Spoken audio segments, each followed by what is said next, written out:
लगा हुआ है। पर उनके जो परिवार वाले, हमें ये बताया गया कि उनके जो उनके फादर हैं वो एक पूर्व डिफेंस पर्सनल है, उनके भाई जो हैं वो भी डिफेंस में हैं। पर जब से ये खबर आई है तब से ये 38 नंबर का बंगलो जो है हरिओम विला यहाँ बोपल इलाके में वो बंद पड़ा है। अब सीधा अहमदाबाद चलते हैं। निशित व्यास हमारे साथ मौजूद हैं, गुजरात कांग्रेस के महासचिव हैं।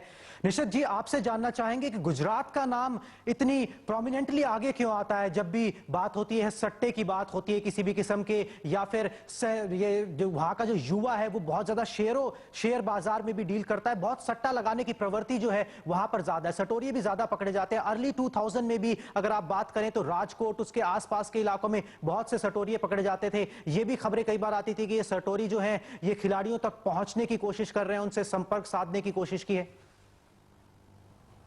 देखो भाई साहब, ऐसा है कि ये it's an tips of an iceberg. मैं इस तरह से इसको कहूंगा कि अगर श्रीशांत जी का या अमित जी की जो बात कर रहे हैं रोहित जी, ये it's an tips of an iceberg. ये पूरा नेटवर्क ऐसे बना है कि इस पे बड़ी सोच लगानी चाहिए राजनीतिक आदमियों को, और जो जिम्मेदारी लेते हैं समाज सेवक बनने की, या जो अधिकारी है जो कानून बनाने की प्रक्रिया में हिस्सेदारी रखते हैं।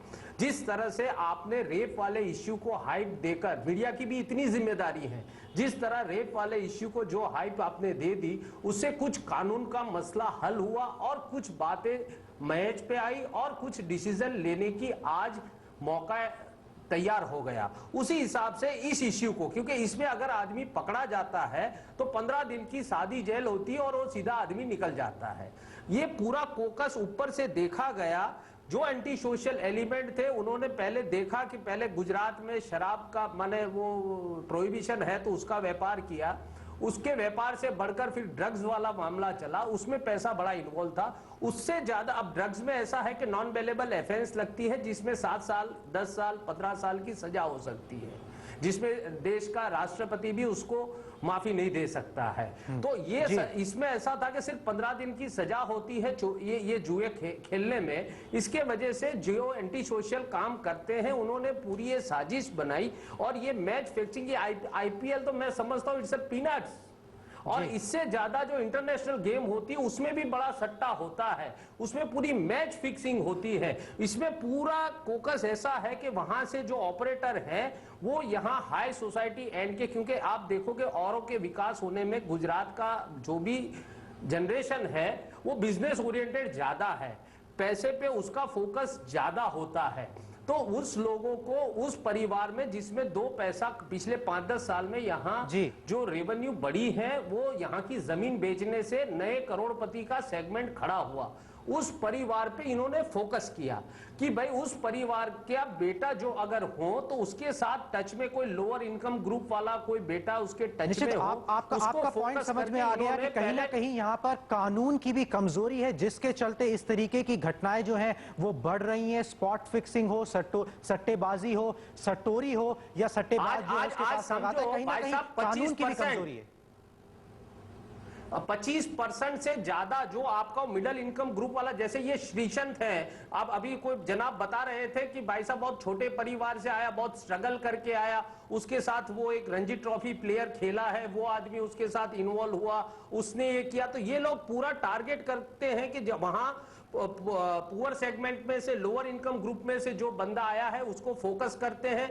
जो खेली होते हैं, जो खेलने वाले लोग होते हैं, सट्टा लगाने वाले लोग होते हैं, उसके भी ग्रुप में अगर जो कोई छोटा आदमी होता है उसको इसमें से शराब और शबाब की पार्टी से उसको अंदर लाया जाता है और पूरा एक बिल्कुल। निशित जी, आपकी बात समझ में आ गई, इस पर प्रतिक्रिया भी ले लेते हैं। आपकी बात समझ में आ गई। आप जो पॉइंट यहाँ पे रखना चाहते हैं वो समझ में आ गया कि क्यों गुजरात में ही इतने ज्यादा सटोरी और सट्टेबाज है, समझ में आ गया। आपके पास आऊंगा, एक प्रतिक्रिया ले लेता हूं। राजनीति की बात नहीं है, ये सोशल रिस्पॉन्सिबिलिटी है। बिल्कुल बिल्कुल बिल्कुल, एक प्रतिक्रिया ले लेते हैं इसके ऊपर। करते हैं, हम समाज के सोशल सर्वेंट हैं, तो हमारी ये जिम्मेदारी बनती है कि इस पे कड़ा सा कड़ा कानून बनाया जाए, बिल्कुल, इसको नॉन बेलेबल ऑफेंस में लिया जाए। बिल्कुल, यहाँ पर कानून की भी थोड़ी सी कमजोरी है जिसके चलते अंजुम ये सब कुछ हो रहा है। मगर यहाँ पर इससे बड़ी बात क्या हो सकती है? पूरे वर्ल्ड ओवर में हमने कभी नहीं सुना कि एक खिलाड़ी ही सटोरी बन गया हो और सट्टा लगवाता हो।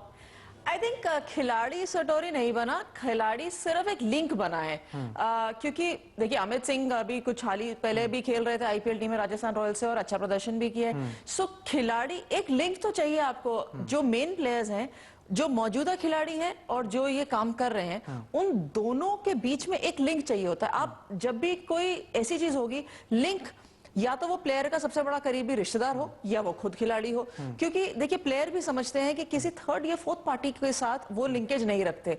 और आप कल हम ये बात चर्चा कर रहे थे कि जब आईसीसी टूर्नामेंट्स होते हैं तो कोई आउटसाइडर को करीब नहीं आने दिया जाता प्लेयर्स के, लेकिन ऐसे टूर्नामेंट्स में थोड़ी ज्यादा प्रॉक्सिमिटी होती है।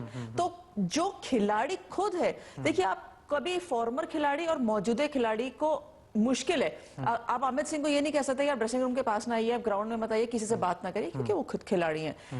इसीलिए कहीं ना कहीं वो प्रॉक्सिमिटी बढ़ जाती है और फिर वो अगर वो ऑफर लेकर आते हैं तो वो प्लेयर के ऊपर है कि उसको ले या ना ले, लेकिन वो एक लिंक ढूंढते हैं। जो सर वहां से बताना चाह रहे थे, वो यही बताना चाह रहे थे कि एक लिंक ढूंढते हैं और वो टारगेट उन लोगों को करते हैं जिनको शायद ल्योर किया जा सकता है। किसी ऐसे इंडस्ट्रियलिस्ट को नहीं करेंगे जो ल्योर ना होना चाहे। बिल्कुल, ये टूर्नामेंट जो है इतना लंबा भी है कि यहाँ पर इस तरीके की जो है वो गुंजाइश बढ़ जाती है कि कोई भी आउटसाइडर आए जो खिलाड़ी को जानता है या पूर्व खिलाड़ी रह चुका है और फिर इस तरीके की साठगांठ कर चुके हैं। फिलहाल एक छोटा सा ब्रेक ले लेते हैं, ब्रेक के बाद बात करेंगे डी कंपनी की, जिसके तार जो हैं वो फिक्सिंग और सट्टेबाजी से जुड़ते हुए दिखाई दे रहे हैं।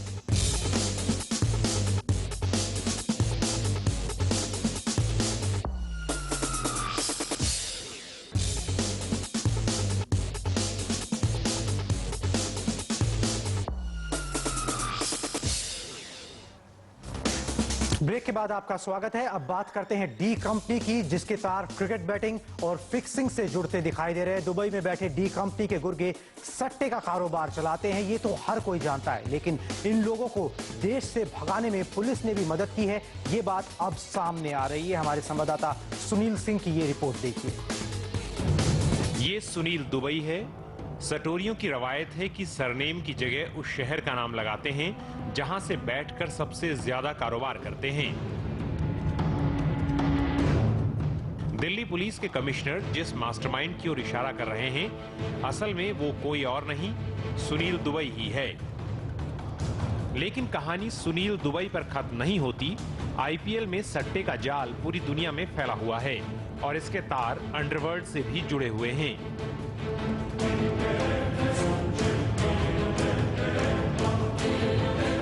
सुनील दुबई का असली नाम सुनील अभय चंदानी है।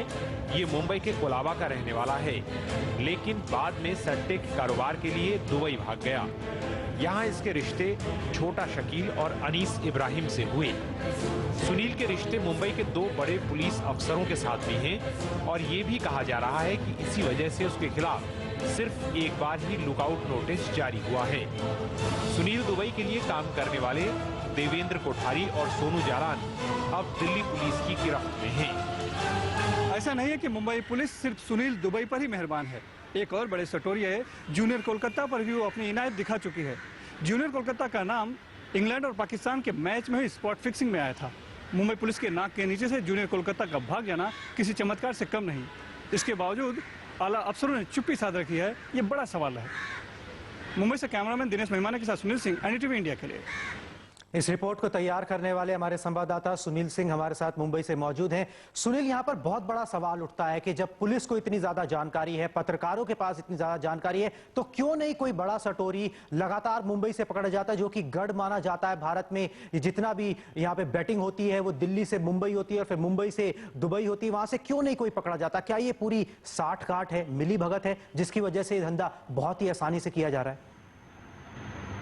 देखिए, ये बहुत ही स्वाभाविक सवाल है और ये यहाँ के हलकों में बार बार ये सवाल उठता रहता है। अगर हम सुनील दुबई की ही बात लें तो पिछले साल जब सोनू जालान और देवेंद्र कोठारी पकड़े गए थे और उसके बाद जब एक टाइगर नाम का जो दुबई बड़ा बुकी था उसका नाम आया था, प्रकाश चंदानी का, तो उसमें प्रकाश चंदानी और सुनील दुबई दोनों के खिलाफ लुकआउट नोटिस जारी हुआ था और प्रकाश चंदानी को बाद में गिरफ्तार भी कर लिया गया, लेकिन सुनील दुबई के बारे में बताया जा रहा है कि वो अब तक गिरफ्तार नहीं हुआ है और सुनील दुबई का जो लुकआउट नोटिस था वो भी रिन्यू नहीं करने दिया गया। खास करके इसके लिए 2 आला अफसरों ने दबाव तक बनाया था, ये बात सामने आ रही है। तो स्वाभाविक तौर पर कहीं ना कहीं ये सवाल उठता रहता है और इसका जवाब भी जो है ये इन्हीं बातों में है कि आखिर लुकआउट नोटिस क्यों नहीं रिन्यू कराया गया। और दूसरी बड़ी बात है कि जब बहुत कुछ पता है सुनील दुबई के बारे में, उसका पता भी पता है, तो सिर्फ लुकआउट नोटिस ही क्यों, रेड कॉर्नर नोटिस क्यों नहीं, ये एक बड़ा सवाल यहाँ पर उठ रहा है। क्योंकि जब विदेशों में कोई अपराधी होता है, आरोपी होता है और जो वांछित व्यक्ति है, तो उसके पकड़ने के लिए इंटरपोल की मदद ली जाती है, उसके लिए रेड कॉर्नर नोटिस निकाली जाती है। लेकिन सुनील दुबई के लिए आज तक रेड कॉर्नर नोटिस क्यों नहीं निकाली गई, ये सवाल में ही ढेर सारे जवाब आपको दिखाई पड़ जाएंगे। बिल्कुल, एक और सवाल आपसे पूछना चाहूंगा कि आपने आज एक और खबर दी कि टेलीफोन एक्सचेंज एक पकड़ा गया जिसको सटोरी चला रहे थे, क्या है ये पूरा मामला, थोड़ा सा इस बारे में भी बताइए। देखिए, मुंबई की क्राइम ब्रांच ने 3 दिन पहले एक रमेश व्यास नाम के शख्स को पकड़ा, उसके साथ 2 और लोगों को पकड़ा गया था। ये लोग एक फ्लैट में बैठकर एक तरह से अवैध टेलीफोन एक्सचेंज चलाया करते थे। उसमें 3 लाइनें पकड़ी गई हैं, 30 मोबाइल कनेक्शन पकड़े गए हैं, जिसमें जरिए पाकिस्तान में बैठे 27 बुकी, हिंदुस्तान में बैठे 27 बुकियों से बात किया करते थे। दुबई में बैठे 3 बुकी हिंदुस्तान के 3 बुकियों से बात किया करते थे। तो ये एक कॉन्फ्रेंस का सिस्टम उन्होंने लगा रखा था, जिसके जरिए रमेश व्यास वो जो लाइनें हैं उन्हें किराए पर देता था, इसके बदले में वो पैसे लेता था और जब भी मैच चलता था तब इसके जरिए पूरे का पूरा सट्टे का कारोबार चलता था। खास बात यह है कि ये जो 30 लाइनें थी, उसी में से 2 लाइनें दिल्ली के भी 2 सट्टेबाज सटोरियों ने ले रखे थे, लीज पर ले रखी थी, किराए पर ले रखे थे और वो जो है दोनों ही फिलहाल जो है कि दिल्ली स्पेशल सेल ने जो गिरफ्तार किया 14 लोग में, उसमें उन दोनों का भी नाम है। तो ये कहीं ना कहीं लिंक एक जुड़ता हुआ दिख रहा है, लेकिन सीधे सीधे क्राइम ब्रांच अभी उस लिंक तक नहीं पहुंच पाई थी, फिक्सिंग तक। लेकिन जब तक, चूंकि जिस दिन क्राइम ब्रांच ने छापा मारा और ये लाइनें बंद कर देगी, यहाँ से इशारा गया कि अब भाव गिर गया है, यानी कि अब रेड पड़ गई यहाँ पर, तब वो लाइन डिस्कनेक्ट हो गई। उसके बाद फिर दिल्ली पुलिस हरकत में आई और उन्होंने आनंद फान में वो सब सारी गिरफ्तारी की है। जी जी, जाहिर है इन सब बातों से, टेलीफोन एक्सचेंज के पकड़े जाने से ये साफ पता लगता है कि जड़ें जो हैं वो बहुत गहरी हो गई हैं इस रैकेट की। सुनील, इस जानकारी के लिए बहुत बहुत शुक्रिया। इतने ज्यादा अंजुम यहाँ पर इन्फ्लुएंशियल लोग हैं, इनसे कैसे बचा जाए? मैनुअल दे देती है आईसीसी, यहाँ पर क्लासरूम में खिलाड़ियों को बता दिया जाता है कि क्या करना है क्या नहीं करना है, एंटी करप्शन यूनिट को यहाँ पर लगा दिया जाता है, मगर ये जरूरी नहीं है कि खिलाड़ियों की लगातार काउंसलिंग होती रहे।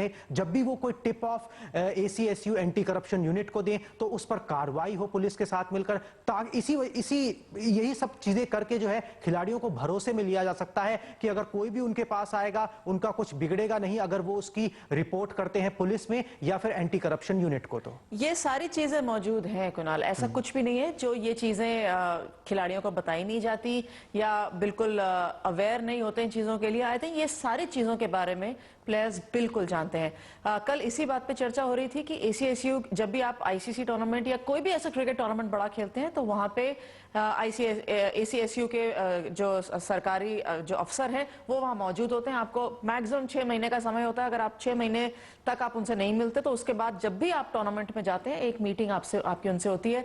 वहां वो एग्जाम्पल्स दिए जाते हैं कि आपको कैसे किसी भी खिलाड़ी को कोई कैसे अप्रोच कर सकता है और क्या क्या एग्जाम्पल्स हो सकते हैं। अब अननोइंगली आप किसी खिलाड़ी से बात कर रहे हो या किसी ऐसे इंसान से बात कर रहे हो जो कहीं और जिसका लिंक हो, वो एम्पल एग्जाम्पल्स दिए जाते हैं। सो ये कहना कि काउंसलिंग नहीं होती या अवेयरनेस नहीं होती, ये बिल्कुल गलत है। अभी हाल ही में जो मोहम्मद आमिर के साथ हुआ वो एग्जाम्पल भी खिलाड़ियों को दिखाए जाते हैं। वो वीडियो दिखाया जाता है जहां मोहम्मद आमिर खुद बोलते हैं कि उनसे एक बहुत बड़ी गलती हुई, वो जानते नहीं थे, वो छोटे थे और किसी सीनियर खिलाड़ी के बहकावे में आके उन्होंने ऐसा अपराध कर लिया, पर अब नहीं। सो अवेयरनेस है, बट खिलाड़ी at the end of the day उनको डिसीजन खुद लेना है। बिल्कुल, खिलाड़ी कोई डिसीजन लेना है, उसकी मॉरल ड्यूटी बनती है। निशित व्यास जी के पास चलते। निशित व्यास जी, अक्सर जो लोग खिलाड़ियों को अप्रोच करते हैं उन्हें राजनीतिक संरक्षण या बैकिंग भी किसी किस्म की हासिल होती है।